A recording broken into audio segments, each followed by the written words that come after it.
Profesora, ¿me escucha? A ver si comenzamos.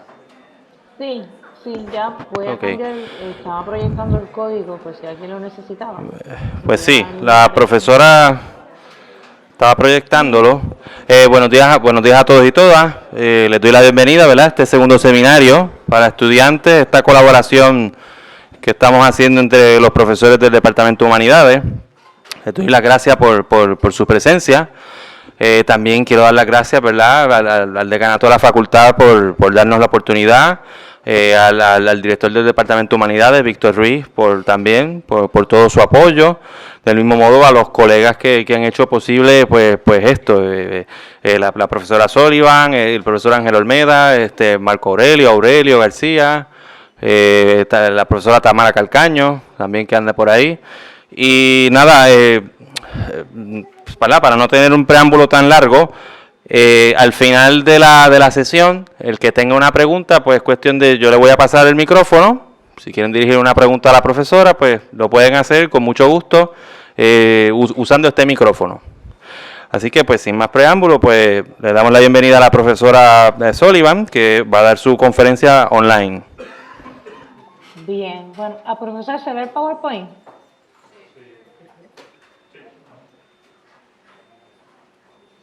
¿Pueden ver el PowerPoint? ¿Sí?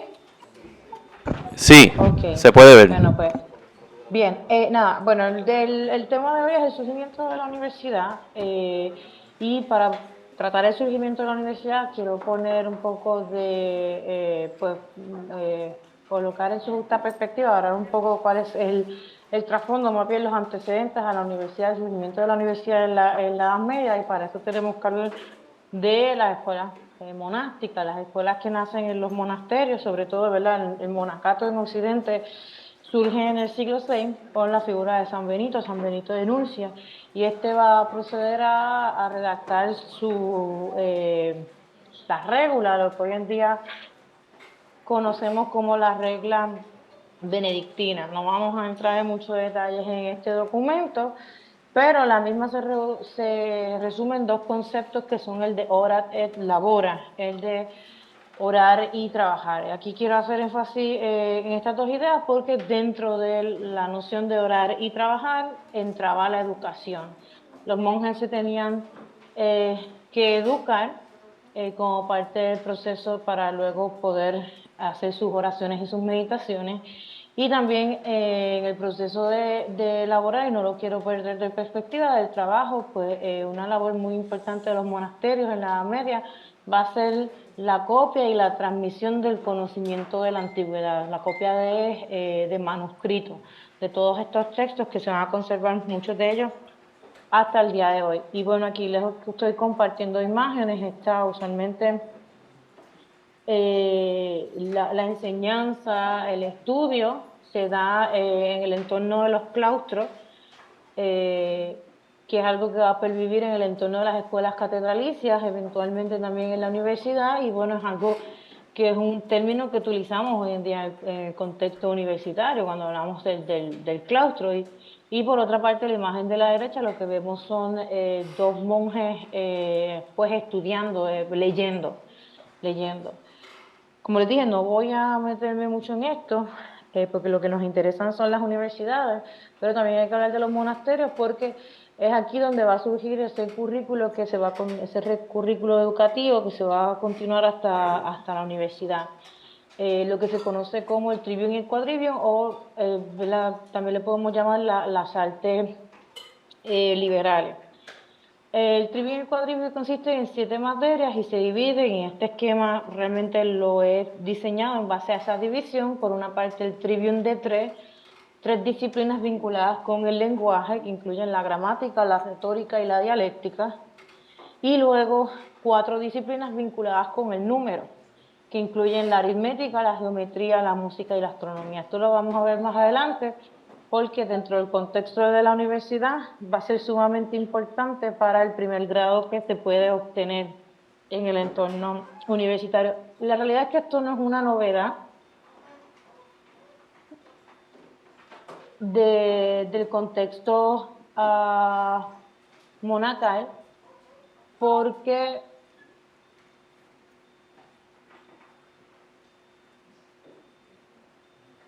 porque lo que vamos a ver, este currículo nace de figuras como Boequio y Casiodoro, que a su vez, ¿verdad?, están inspirados y están dándole continuidad a lo que se hacía en el mundo antiguo, específicamente en Roma. Estoy pensando en la obra de Marciano Capella, Las Nupcias de la Filología con Mercurio. Entonces, esta idea de de las artes liberales o las 7 artes liberales, la media la continúa y viene de la antigua Roma. Entonces, ¿dónde empezamos a ver esa transición o esa evolución? Porque son 3 pasos, me voy a saltar un slide, pero creo que aquí lo podemos ver mejor, ¿verdad?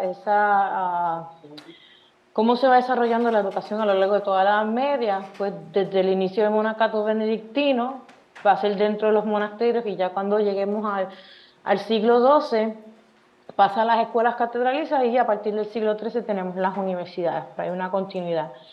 Y esa evolución, en primer lugar, la vamos a ver a mediados finales del siglo XII.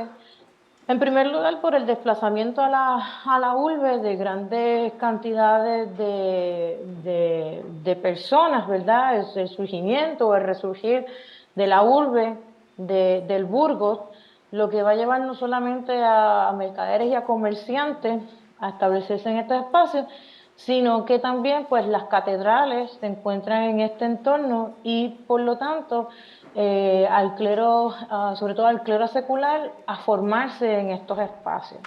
Aparte del clero secular, que no pertenece, pues, o sea, se deben a la catedral, no a una orden religiosa como tal. Por otra parte, también tenemos el surgimiento de distintas órdenes, comúnmente conocemos como órdenes mendicantes, que son las órdenes de los frailes, que se dan en el contexto de la urbe. Y esto va a llevar, por ejemplo, aquí les coloco una fecha, en el 1163, al Papa Alejandro III prohibir a los monjes salir de la clausura para estudiar leyes y medicina. Anterior a esto, disculpen.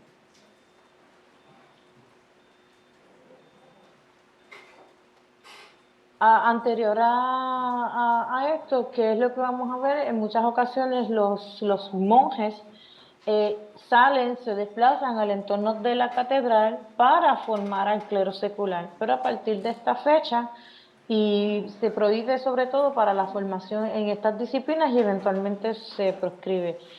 Y luego tenemos también la figura de Bernardo de Claraval y su reforma a la orden benedictina, la reforma cisterciense. ¿En qué sentido? Va a establecer que los monasterios no se deben acoger personas que sin educación, o sea, tú no vas a ingresar a un monasterio para educarte, sino que ya tú tienes que llegar por lo menos con los rudimentos de saber leer y escribir. ¿Verdad? Entonces, esto lo que va a hacer es que va a crear una necesidad en otro entorno, entiéndase, en el urbano.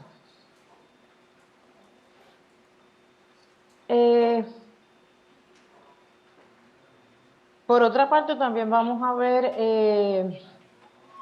en esa relación con las catedrales de la educación, primero que nada, pues por las dimensiones que van a tener en muchas ocasiones en estos edificios, son lugares idóneos para reuniones. Estamos hablando, pensemos, se van a comenzar a conglomerar, y es lo que suele pasar, se vuelve, es como van creciendo.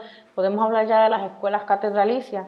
Estas van creciendo en la medida que hay un miembro del cabildo catedralicio que es un maestro de renombre, y ese maestro atrae a discípulos, a estudiantes. Así que se van a ver en la necesidad, entonces, utilizar el mismo claustro de la catedral, o incluso inmediaciones de la catedral, edificios aledaños, para ¿verdad?, para el proceso de la educación. En este siglo XII todavía lo que vamos a ver es que la educación dentro de las catedrales y del clero secular, y sobre todo de estos estudiantes que vienen de afuera, entiéndanse, de otras ciudades que no es a la que, ¿verdad?, no son de esa ciudad a la que está la catedral. En principio pagan directamente al maestro, pero después vamos a encontrarnos con estas disposiciones en las que oficialmente se va a ir estableciendo ese puesto de los distintos maestros. Por ejemplo, en 1179, con el Tercer Concilio de Letrán, el Papa Alejandro III establece que debe salir del dinero de la catedral, del cabildo catedralicio, la paga para un maestro de gramática. Se van oficializando, por decirlo así, estos puestos. O, por ejemplo, ya en el 1215, en el siglo XIII, con el Cuarto Concilio de Letrán, pues entonces Inocencio III establece que también se debe incluir un maestro de teología. Cuando decimos que se debe incluir un maestro de teología, es por paga. O sea, ya no es esos estudiantes que vienen los que van a pagar al maestro, sino es la misma institución de la catedral. Entonces, esto lo que va a llevar es a la especialización de las distintas escuelas. Aquí nos referimos a escuela catedralicia. Y por ponerles algunos ejemplos, vamos a tener la Catedral de Chartres, se va a especializar en lo que son las artes liberales. La Catedral de París se va a especializar en el estudio y en la enseñanza de la teología. En el contexto hispano de la península ibérica tenemos a Toledo con la traducción de trabajos en griego y árabe al latín y al castellano. Y, por ejemplo, en Salerno y Montpellier medicina y en Bolonia derecho. Primero derecho canónico y después derecho romano. Y pues por eso les estoy mostrando ahora estas imágenes. Estas son unas esculturas que se encuentran en la fachada occidental, la entrada principal de la Catedral de Chartres en Francia, y se representan las 7 artes liberales. Entonces, ¿verdad? Yo soy de historia del arte, así que uno siempre a la paz un nicho, de alguna forma u otra. Entonces, lo que vemos en estas representaciones es una representación alegórica de la disciplina y acompañada de un exponente o de un pensador vinculado con cada una de esas disciplinas. Por ejemplo, en el caso de la figura de la retórica, está acompañada de Cicerón, el gramático romano, o por ejemplo el caso de la dialéctica o la lógica, Aristóteles. Y esto también se repite en esta catedral, pues con las disciplinas del quadrivium. También, pues cada una tiene su representación alegórica e histórica. Les quiero compartir, ya que estamos hablando de Chartres, pero esto se podría aplicar a todo cómo se entiende la educación en general. En la Edad Media es una cita atribuida, es un poco difícil constatar la veracidad, pero históricamente se ha atribuido a la figura de Bernardo de Chartres, uno de esos intelectuales que se encontraba en el entorno de esta catedral, por eso de Chartres, y él afirmaba que somos como enanos en los hombros de gigantes. Podemos ver más y más lejos que ellos, no por la agudeza de nuestra vista, ni por la altura de nuestros cuerpos, sino porque somos levantados por su gran altura. En otras palabras, el mundo medieval con esta cita lo que hace es reconocer la importancia del pasado, de la tradición del mundo grecolatino, y es por medio del estudio y de conocer estos textos que ellos también se encuentran donde están y se pueden mover hacia adelante. En otras palabras, pues pueden crear cosas nuevas. Bien, entonces ya nos vamos a ir adentrando al surgimiento de la universidad. Vamos a ver si estoy bien de tiempo. Sí, que es lo que nos interesa para fines del seminario. Lo que nos vamos a encontrar es que entonces a finales del siglo XII, principios del siglo XIII, hay distintas situaciones en el panorama urbano. Entonces, por eso aquí en este diagrama, por una parte, estos problemas nos van a llevar a soluciones. En primer lugar, situaciones turbulentas que afectan a grupos de maestros y estudiantes por igual. Así que esto de alguna forma u otra lleva a que estos se organicen de manera efectiva. También el rápido crecimiento económico de las ciudades va a llevar a un crecimiento poblacional. Lo que quiere decir es que ese crecimiento poblacional también incide en el crecimiento de la cantidad de alumnos que hay en el entorno. Tanto así que en algunos lugares aproximadamente el 10% de los habitantes constituían, eran miembros de, de este entorno, ¿verdad?, de la educación, o sea, eran maestros o estudiantes. ¿Qué más promueve esta llegada de tantos estudiantes? Sobre todo la popularidad de distintos maestros en distintas escuelas. Esto yo cuando estoy en clase lo pongo así, un ejemplo bien básico, muy probablemente muchos de ustedes habrán seleccionado la Universidad de Puerto Rico, pues por la calidad de algún programa o porque querían estudiar con X o tal persona, ¿verdad? Esto también es algo muy común a nivel graduado. Uno quiere ir a este programa graduado, pues porque quieres estudiar bajo la tutela de tal o cual persona. Así que esto va a pasar en la Edad Media. Las distintas escuelas catedralicias que se habían especializado van ganando popularidad y entonces llegan a... Hay que tener cuidado con... No voy a usar el término extranjero, sino que llegan personas de afuera, que no son de estas ciudades, son incluso de otras regiones. ¿Por qué? Pues podemos encontrar, y esto va a ser muy común en el entorno parisino, gente que viene de la Gran Bretaña, ¿verdad?, de la isla de la Gran Bretaña. Así que tenemos eso por una parte. El crecimiento poblacional, entonces, también nos va a dar otro problema. Y es el abuso, en muchas ocasiones, por parte del el resto de los habitantes de la ciudad hacia los estudiantes. Ejemplo, no solamente malos tratos, precios injustos estamos pensando precios injustos de vivienda, de otras necesidades de estos estudiantes. Así que toda esta situación lleva a que maestros y estudiantes o estudiantes se organicen para garantizar sus derechos. Y el modelo más cercano que van a utilizar, que tiene esta época, es el de los gremios. Los gremios de artesanos, ¿verdad? Los gremios van a acoger a individuos que practican un mismo arte, un mismo arte, y los gremios entonces protegen a sus miembros y también reglan o regulan el ejercicio de estas actividades.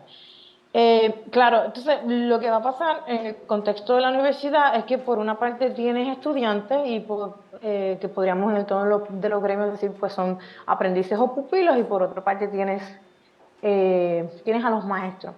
Pero también la diversidad de conocimientos y especializaciones crea un problema. ¿Cómo vamos a llamarle a este gremio? Porque el gremio de los zapateros pues es sencillo, eso se entiende, o el gremio de los panaderos, pero ¿dónde tú ubicas gente que está estudiando medicina, filosofía o derecho? Así que lo que vamos a conocer, o esto es lo que da resultado a la universidad, el gremio de las universitas, haciendo referencia a esa diversidad de conocimiento, apela a lo universal, aquí nada de prefijo de uno, tiene que ver con la universalidad. Y ahora bueno, antes de que lleguemos a este diagrama, de manera no oficial es como quedan constituidas las universidades. Históricamente se suele decir que la universidad, y lo vamos a ir viendo, lo vamos a tomar con pinzas, la Universidad de Bolonia es la más antigua del mundo, fundada en el ay Dios mío, siempre pensaba que tenía por aquí la fecha escrita, pero vamos a tocar de memoria. Entre el 1088 y el 1090, sí, que no les vaya yo a decir aquí la fecha mal. Cuando los estudiantes decidieron unirse para protegerse, o sea, surge de la organización de los estudiantes, y en el caso de Bolonia, de ya recientemente, sobre todo porque ya desde muy temprano en el siglo XII habían pues notarios independientes que enseñaban el oficio que tiene que ver con el ejercicio de las leyes. Eso por una parte. Y luego entonces estaríamos a Bolonia, le seguiría en el 1150, ya adentrados al siglo XII, la Universidad de París.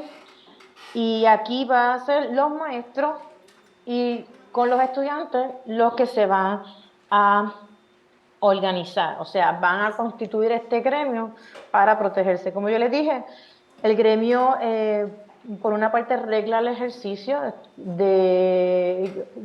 por ejemplo, los maestros, pensemos la paga que tienen que recibir, paga que viene entonces vamos a ver más adelante, de la iglesia o incluso de los monarcas. Eso por una parte. También los deberes que tienen estos, como asistir a clase y enseñar sus clases. Pero a la misma vez también mecanismos de protección para los maestros y los estudiantes. El gremio de la universidad es particular porque, a diferencia del resto de los gremios de artesanos, no posee bienes materiales. Entonces, a mí esto es algo que siempre, sobre todo para desmitificar un poco esta idea que tenemos de la Edad Media de retrasada, retrógrada, me gustaba hacer énfasis en esto. Uno de los grandes mecanismos de protección que tienen las universidades, sobre todo los estudiantes universitarios, nació en la Edad Media. ¿Por qué? Como les decía, el gremio de la universidad no tiene bienes económicos, a diferencia del resto de los gremios. Así que se le hace en muchas ocasiones difícil exigir derechos a estas ciudades. Entonces, lo que va a pasar en situaciones en donde se den malos tratos o sobre todo excesos. Y cuando hablamos de excesos es que si habían casos donde muchas veces los burgueses, los habitantes del Burgos, de la ciudad, se metían en trifulcas con los estudiantes, y en estas trifulcas incluso resultaban muertos algún estudiante. Así que el mecanismo que van a desarrollar para protegerse es la huelga. La huelga se inventó en la Edad Media, pero ¿cómo funcionaba esta huelga en la Edad Media? Porque básicamente la ciudad es toda la universidad. Era peculiar en el sentido de: no estamos de acuerdo con lo que está sucediendo, todos los que no están de acuerdo se retiran de la ciudad. Así que usted imagínese si un 10% de los habitantes de la ciudad son los miembros de estas escuelas catedralicias, de estas universidades, y de repente se te va un 10% de toda esa gente, ¿verdad? De la gente, ¿qué pasaría con las ganancias económicas en la ciudad? Así que haces un hoyo económico. Entonces, la tendencia es esa: se van de la ciudad y se van a impartir la docencia, se van a dar clases a otros lugares. Y de esta dinámica incluso van a nacer otras universidades. En París hubo muchísimas, se dieron muchísimas huelgas, y de una de las tantas que se da en la Universidad de París nace la Universidad de Oxford, eventualmente. También hacían boicots para evitar esos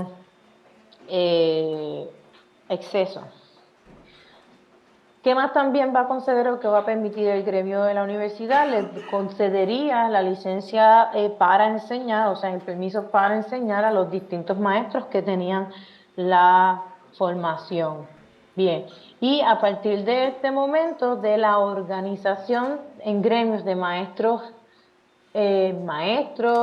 o estudiantes, o maestros y estudiantes, es que van a nacer un sinnúmero de universidades en Europa. Este diagrama lo he hecho yo, pero no está tomado de información mía, está tomado del libro de los bárbaros al Renacimiento. Yo simple y llanamente lo que he hecho es identificar estas universidades. Como ven, antes del 1200 ya vamos a tener unas 7 universidades en Europa, y lo que vamos a ver es que estas se van duplicando en los próximos siglos. Así que después hablamos, si se fijan, las fechas, el orden no corresponde necesariamente a las fechas, porque pues estas fechas se las disputan. Hay gente que dice que Bolonia es la primera universidad, y claro, la fecha de 1088 se estableció en el siglo XIX, entonces también esto es cuestionable. Y hay otras personas que dicen que París fue la primera, pero como vamos a ver luego, ya entre 1200 y 1300, en la próxima centuria, pues tenemos 14 universidades. Así que en ese contexto de la actual Gran Bretaña y sobre todo el Mediterráneo, surgen rápidamente las universidades. Ahora, ¿cuándo se establece la oficialidad de estas instituciones? Aquí es que viene el meollo de la cuestión. Sí, esas fechas de fundación deben corresponder a la dinámica de enseñanza en ese entorno catedralicio, o sea, maestros y estudiantes, u otros factores. Por ejemplo, pues aquí el diagrama, ¿verdad? Nos cuestionamos si la organización de maestros y estudiantes o solamente la organización de maestros, pero luego también la concepción del decreto, una carta imperial, una carta real o una bula papal. Porque sí, ya vamos a ver otros ejemplos. Creo que el caso más claro sería la Universidad de Salamanca, cuya fecha de fundación se establece en el 1218 con, pues, con un decreto real y una bula papal. Entonces ahí es donde pues, se comienzan a poner en tela de juicio las distintas fechas de fundación. Es algo que quería comentarlo, ¿verdad? En términos generales solemos decir cuando se organizaron ya sean los maestros y estudiantes o los maestros. Entonces, una vez ya, esto que vamos a ver ahora, sobre todo la organización, las facultades de la Universidad Medieval, qué se puede estudiar, cuáles son los distintos grados que se pueden obtener, ya esto es cuando usualmente se tiene decreto imperial o real. Hablamos de imperial o real porque esto va a depender de la región del continente, y la bula papal. Tiene que tener dos, tiene que tener reconocimiento regio y reconocimiento eclesiástico en ese sentido. Y sobre todo porque la institución tiene que tener ambos reconocimientos. El conocimiento regio imperial lo que va a hacer es que va a garantizar protección y derechos a los estudiantes que no son de ese lugar, por una parte. Pero también, por otra parte, el conocimiento, el reconocimiento eclesiástico, esa bula papal, lo que va a establecer es que todos los miembros de la universidad pertenecen al clero. Esto no quiere decir que usted después de terminar su primer nivel de estudio tiene que ser religioso, va a convertirse en sacerdote, no es eso. Pero todos los miembros de la universidad son parte del clero porque la iglesia es la que se va a encargar de proteger a todos estos estudiantes de esos excesos y esos abusos que tenemos. A ver, va de parte y parte porque esto entonces lo que va a implicar son cosas que gracias a Dios hoy no tenemos que hacer en la universidad, pero incluso estos maestros tienen que cerciorarse de que los estudiantes no estén haciendo escándalos, no se excedan, pero a la misma vez esto, por ejemplo, nos lleva a que a nivel local de las distintas ciudades se establezcan normas y leyes que protejan a los estudiantes. Y, por ejemplo, cosas como cerca de los hospedajes de los estudiantes o de las universidades no se pueden practicar profesiones hediondas o que causen ruido. En cierto sentido, pues para garantizar que los estudiantes se puedan concentrar o ese tipo de cosas. Con lo de hediondo nos referimos a que produzcan malos olores. Así que ya con reconocimiento regio imperial y con reconocimiento eclesiástico, lo que vamos a ver es que se fundan. Y no se preocupen, el diagrama tiene sentido explicándolo de abajo hacia arriba. Iniciamos con disculpen el error, debería decir studium, no stadium, studium generale. Esto pues, ¿verdad? El profesor García a lo mejor me puede corregir, pero podríamos traducirlo así como el estudio general. Y era el primer nivel de educación. Estos ya sí surgen, como les dije, a través se promueven principalmente pues, por emperadores, monarcas y sobre todo el Papa, la Iglesia.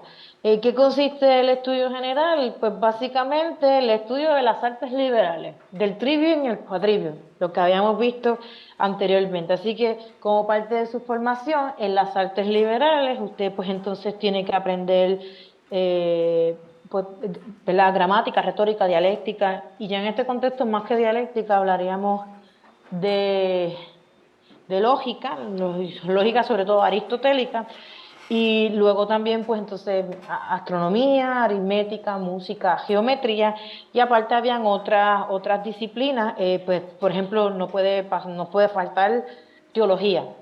Acuérdense que en el 1215 ya se había establecido que había que pagar, incluso dentro de las escuelas catedralicias debía haber un maestro de teología.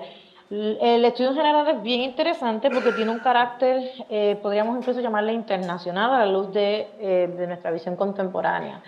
La lengua de estudio va a ser el latín, es el idioma motor, y esto también lo que permite la posibilidad, como decía, pues usted puede estar en París y puede recibir estudiantes de la Gran Bretaña cuya lengua, ya las lenguas romances están desarrolladas, pues probablemente su lengua es lo que hoy en día llamamos Old English, ¿verdad?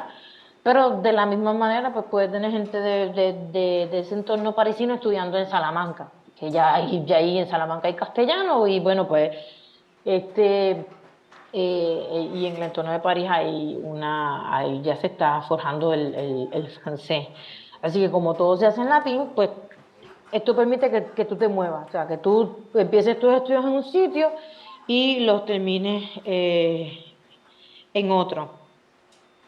Eh, Así que una vez terminado estos estudios, se obtiene el primer grado, el título de bacalaureus, que no es otra cosa que el título de bachiller de licenciado, básicamente. Y también vamos a ver pues, que distintas universidades pues, se van a especializar en una de estas disciplinas.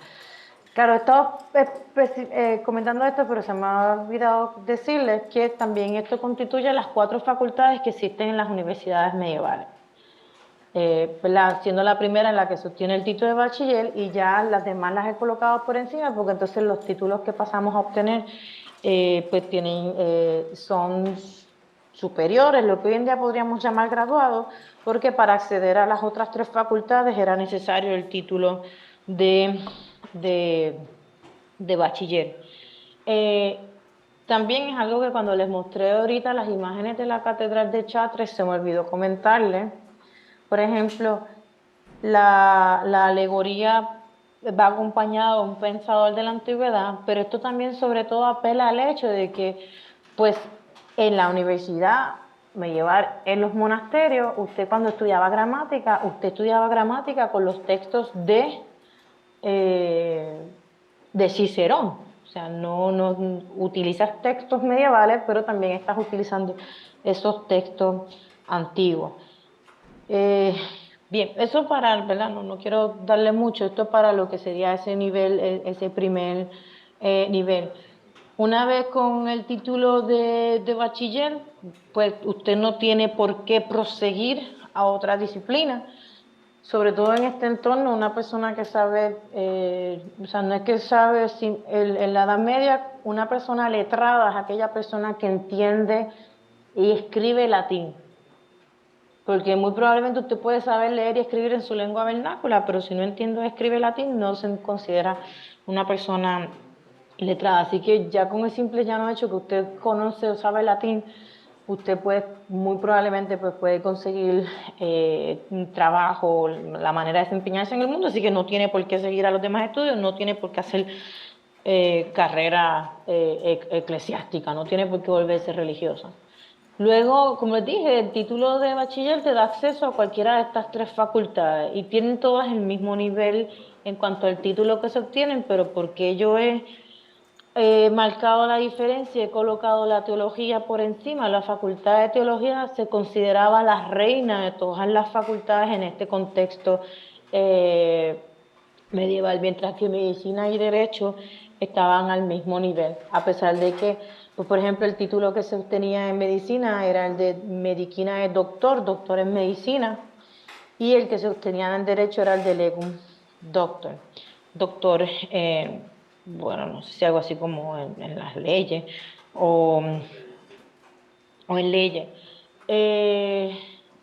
Así que usualmente los estudios en cualquiera de estas 2 facultades, medicina o derecho, estamos hablando que podían ser, bueno, se me pasó, la formación en las artes liberales tomaba de unos 4 a 5 años, se pasa al siguiente nivel y estamos hablando también de lo mismo, ¿verdad?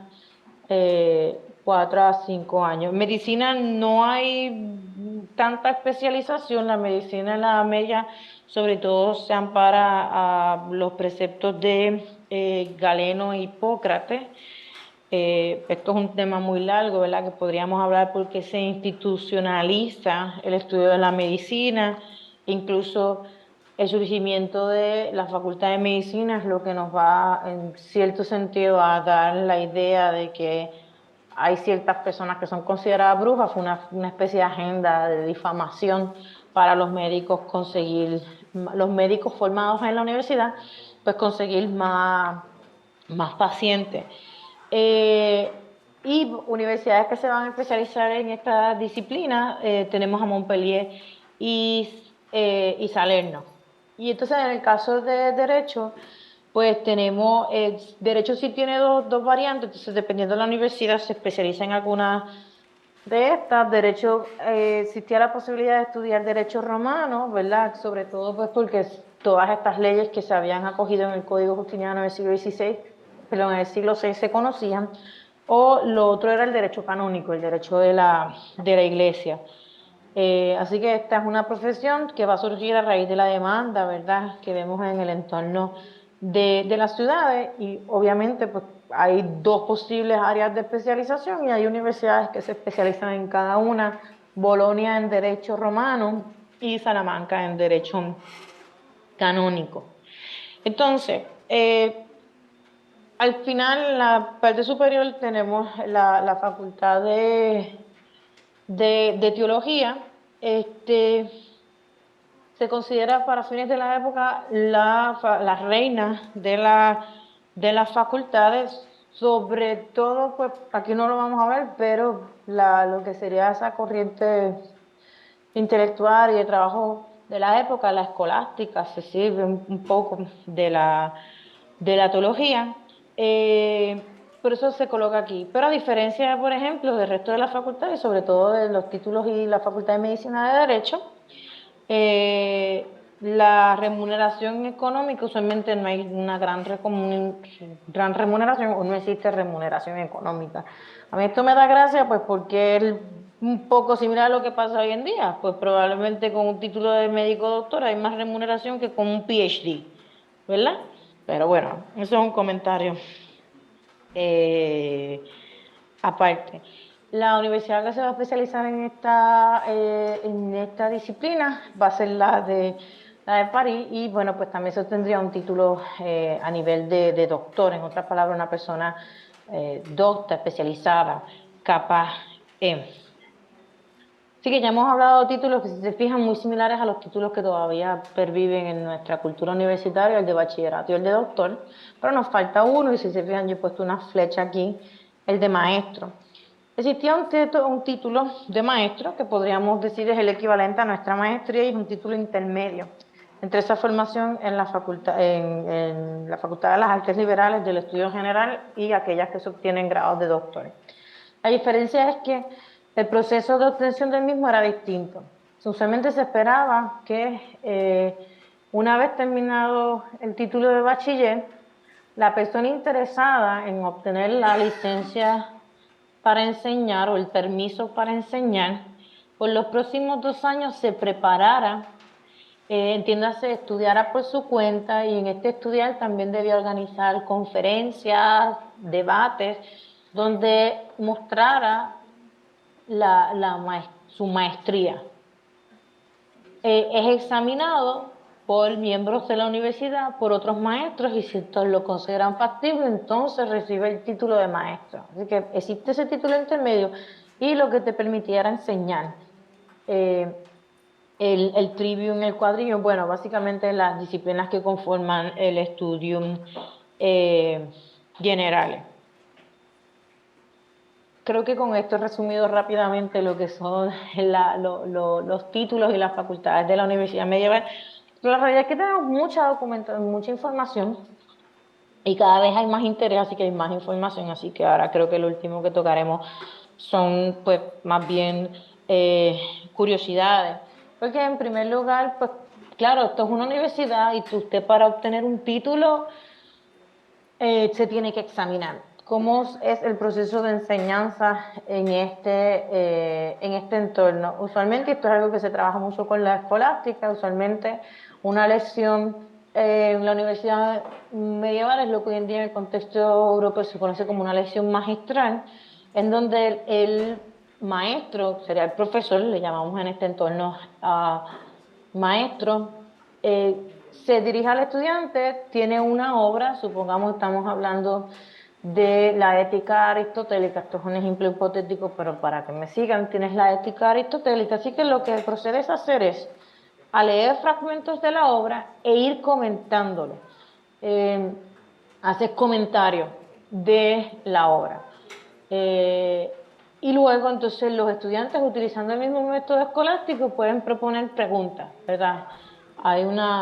Podríamos pensar que hay una participación activa en este sentido. A ver, esto en teoría suena bastante bien, pero la realidad es que también va a traer una serie de problemas y es porque estos textos se consideran las autoridades. Pero lo que va a pasar es que en muchas ocasiones también los comentarios que lo hacen los maestros se escriben. En el contexto universitario se hacían lo que se llaman las pequas, eran unos pequeños cuadernos que aquellos que tuvieran más medios económicos podían acceder a ellos y luego podían ir al salón de clase con este texto. Así que estos comentarios en muchas clases, en muchos momentos también se van a interpretar como autoridad. Entonces, pues claro, se pierde o se cuestiona pues, sobre quién estamos aprendiendo, sobre el profesor, sobre el maestro o sobre el texto con el que estamos trabajando.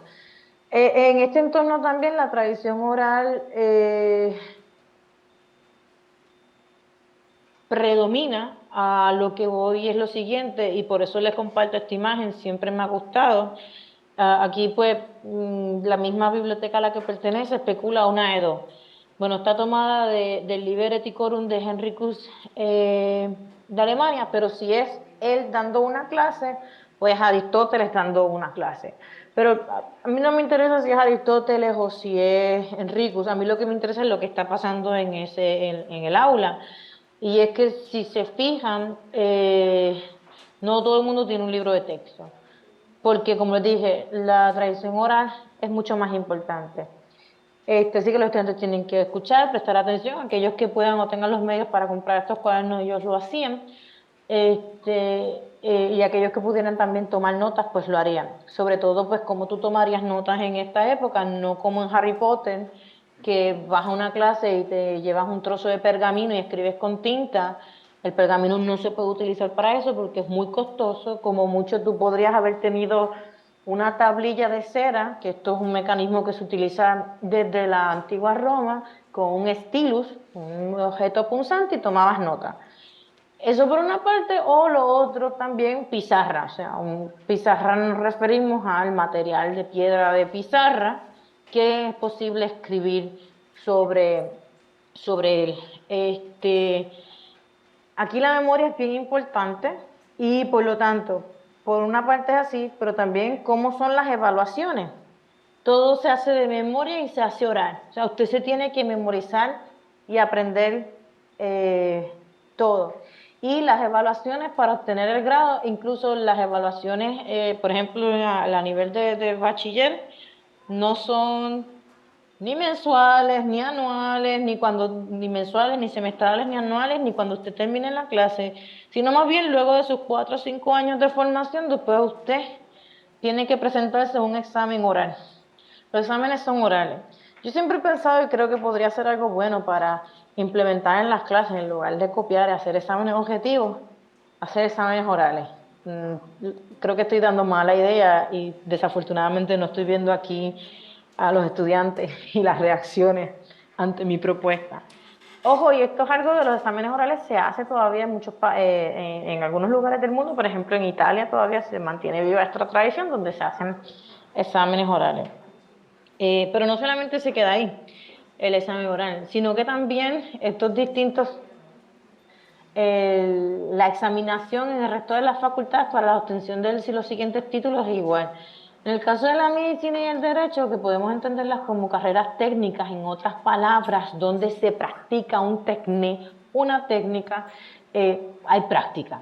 En el caso de la medicina, pues creo que medicina y derecho se entiende bastante bien lo que sería practicar. Y en medicina es fabuloso porque se van a crear a finales del siglo XIII incluso se establecen aulas para disección de cadáveres. Esto es algo que se pierde en el los 1300, siglo XIV se pierde, pero luego ya en el barroco, estamos hablando de 1500, 1600, se reaviva el, para el estudio de la anatomía, por ejemplo, y en momentos en el que no se permite la disección de cadáveres, se proceden a hacer maniquí,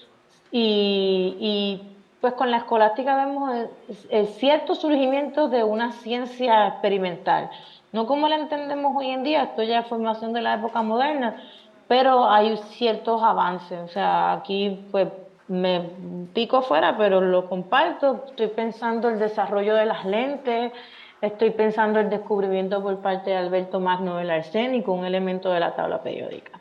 Y bueno, el del derecho, pues yo creo que la práctica es más fácil.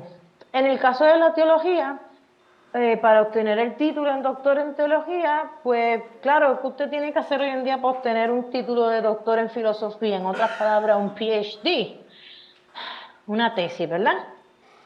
Y bueno, pues todos tenemos la idea de la tesis, es un gran texto escrito que una vez aprobado por la persona que le dirige, usted presenta ante un tribunal y defiende.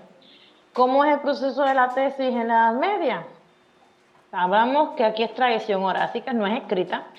Usted tiene que desarrollar su tesis y presentarla de manera oral ante un tribunal.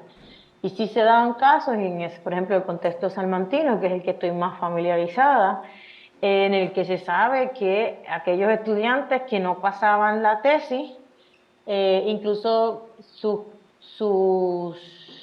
pares, sus compañeros lo esperaban a las afueras de la universidad o del salón, ¿verdad? El aula en el que se estaba dando la defensa, listos para abucharle, para hacerle broma, ese tipo de cosas. De la misma manera que entonces si la defendía, se le celebraba. Pero se hacía oral, o sea, usted tenía que desarrollar este proyecto luego de mucha lectura, mucha reflexión y presentarlo de manera oral. Estamos hablando que entonces para combinar todos estos años de estudio te podía tomar un periodo aproximadamente de 10 años. ¿Qué más? Como les decía, comentábamos lo de las aulas, cómo es ese proceso, ¿verdad? La importancia de la memorización de la tradición oral, pero también, pues esto no suena muy distante y me gusta traerlo a la realidad contemporánea, ¿verdad? De ustedes y del entorno en el que nos encontramos, de la universidad, y creo que esta imagen, esta miniatura nos ayuda muchísimo, porque si se fijan, en última instancia, estudiantes son estudiantes, no importa en qué momento de la historia se encuentren. Aquí vemos algunos que parecen estar muy pocos interesados en lo que sucede, algunos otros, sobre todo aquellos que se sientan atrás, que se duermen o hablan mientras el profesor está discutiendo el material. Y también esta imagen me gusta mucho porque si se fijan, la vestimenta de muchos de ellos es muy diversa. Y esto también nos habla de ese carácter universal, o podríamos decir un poco e internacional que tiene la universidad en este momento, donde pues vienen estudiantes de distintas partes de Europa, así que muchos llevan, ¿verdad?, lo que es la moda, la estética propia de eh,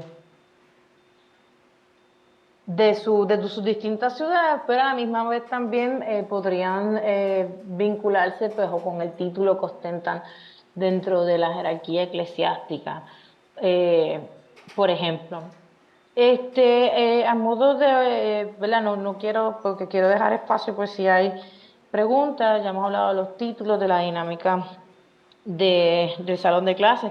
Les comenté incluso de cómo de las huelgas universitarias nacieron otras universidades. Este es el caso, el ejemplo de Oxford, pues que a raíz de vamos a la cronología aquí, hubo una huelga muy importante en París entre el 1231 y 1200, el año académico del 1231 y el 1232, pero que pues de esas huelgas, ¿verdad? Todos los estudiantes que son anglo de la Gran Bretaña decidieron volver a la isla y entonces se establecen en Oxford. En Oxford no hay una catedral, son casos muy particulares en este sentido, los que vemos en la Gran Bretaña, pero pues por ciertos factores deciden establecerse ahí en la universidad, así que nace la Universidad de Oxford. Y luego de la Universidad de Oxford, pues también por una serie de problemas que van a encarar los estudiantes en este entorno, por lo que les decía, en muchas ocasiones, vamos a verlo así, la burguesía, los habitantes de las ciudades le hacían bullying, o sea, un ejemplo, y esto fue lo que pasó en Oxford. ¿Verdad? Se reúnen por la tarde en una taberna, en un sitio para relajarse, y estas personas se metían con los estudiantes. Y terminó con la muerte de 2 estudiantes. Así que muchos estudiantes decidieron irse, no encontraban este entorno seguro, se mueven al entorno de Cambridge, y entonces nació la Universidad de Cambridge. Claro, hemos hablado todo el tiempo de los estudiantes, y si se fijan en la imagen, todas las figuras que aparecen son masculinas. ¿Qué sucede? Porque en la universidad medieval no hay mujeres, pero la respuesta es muy sencilla y tiene que ver por el simple y llano hecho de que todos los miembros de la universidad pertenecen al clero para protegerlo. Al clero secular, en otras palabras, al clero vinculado con la catedral, aunque también encontramos frailes. En muchas ocasiones también los frailes son los maestros de estas universidades y muchos de esos estudiantes son pues potenciales miembros de estas órdenes religiosas. Pero eso no quiere decir que las mujeres no se educaban en la Edad Media. Las mujeres se podían educar. Estoy pensando de manera privada, por ejemplo, en la figura de Eloísa, que su tío va a hacer todos los esfuerzos posibles para educarla. Esta mujer era políglota. Entiéndase, no solamente hablaba lengua vernácula, romance, francés, sabía latín, griego y, si mal no recuerdo, árabe también. Así que por una parte tenemos eso y por otra parte tenemos los monasterios. Hablamos que esto inició en los monasterios en el siglo VI, y los monasterios son, de la misma manera que hay monasterios masculinos, también hay monasterios femeninos y se rigen por el mismo principio de hora, es la hora.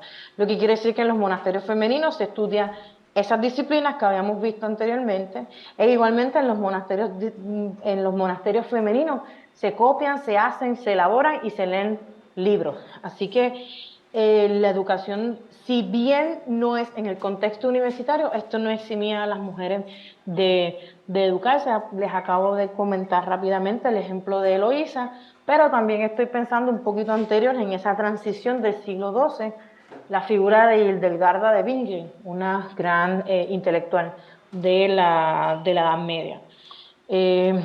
Así que nada, yo tengo aquí las 12:32, creo que la conferencia ha durado 1 hora, no quiero pasarme el tiempo, sé que a partir de las 12:50 muchos se marcharán a clase, pero quiero dejarlo abierto por si tienen más preguntas o curiosidades y las podemos trabajar. Así que nada, agradezco su atención y me da mucha pena no poderlos ver, me encantaría pues ver los rostros y sobre todo las expresiones cuando propongo evaluaciones orales, no informes orales, sino exámenes orales. Así que nada, muchas gracias. Muchas gracias, profesora, por su presentación. No sé si hay algún estudiante que tenga alguna pregunta que quiera hacerle a la profesora sobre la universidad. Sí, Michael.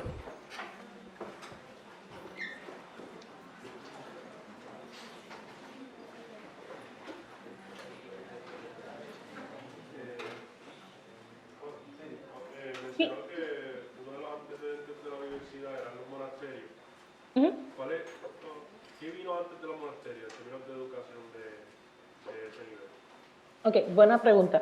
La realidad es que hay una continuidad. Por ejemplo, en la antigua Grecia teníamos ya, y esto lo sabemos a través de los textos de Platón y Aristóteles, el liceo y la academia. Eso por una parte. En el contexto romano, ¿cómo es la educación? Existían escuelas, pero la realidad es que no eran escuelas, podríamos entenderlas como privadas. ¿En qué sentido? Los padres de estos niños debían pagar esa educación. Y a partir, sobre todo, cuando se llegaba a una edad, pensemos, cuando se es preadolescente o adolescente, sobre todo esa formación, que era la que ya a partir de ese momento, estoy pensando, creo que uno de los ejemplos más claros podría ser la figura de San Agustín.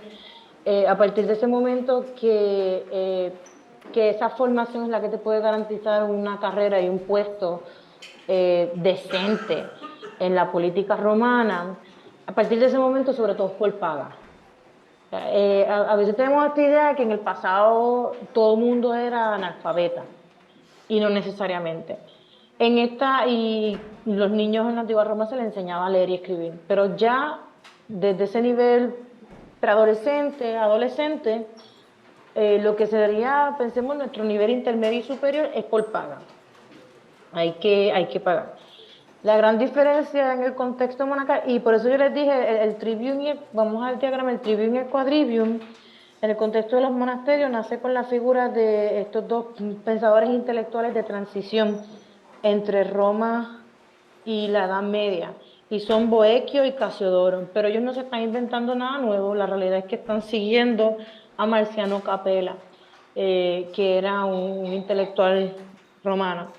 La diferencia de Benito y el contexto de monasterio es que todo el que quiera entrar al monasterio lo puede hacer. Incluso hoy en día sabemos que se dejaban niños, en los monasterios se educaba a niños, niños que no necesariamente después iban a ser religiosos. Tú no tenías que, el hecho de que te educaras en un monasterio no era automáticamente te ibas a convertir en un monje.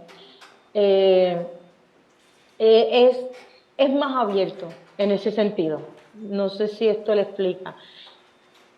Y a partir del 789, el mundo carolingio, el siglo IX, lo que vamos a ver es una disposición por parte del emperador, bueno, todavía no es emperador en ese momento, será emperador Carlos Magno. Él dispone que todos los monasterios en su reino, y el imperio carolingio básicamente va a ser todo el territorio de Francia, todo el territorio del sur de Alemania, parte del norte de Italia, imagínense, todos los monasterios que hay en esas zonas tienen que tener dos escuelas. Una escuela que funcione dentro, en el interior del monasterio, para esos niños que están en el monasterio, pero también una escuela que está fuera del contexto del monasterio, para que los monjes le enseñen a los niños de la zona, por lo menos a leer y escribir. Okay. No sé si... Muchas gracias. ¿Alguien más? ¿Alguien tiene alguna otra pregunta? ¿No? Bueno, pues damos por terminada la actividad. Muchas gracias por su presencia, ¿verdad? Y seguimos entonces el mes que viene. Y también agradecemos a la profesora Sullivan pues por su conferencia. Hacen todos Gracias a buenas usted tardes.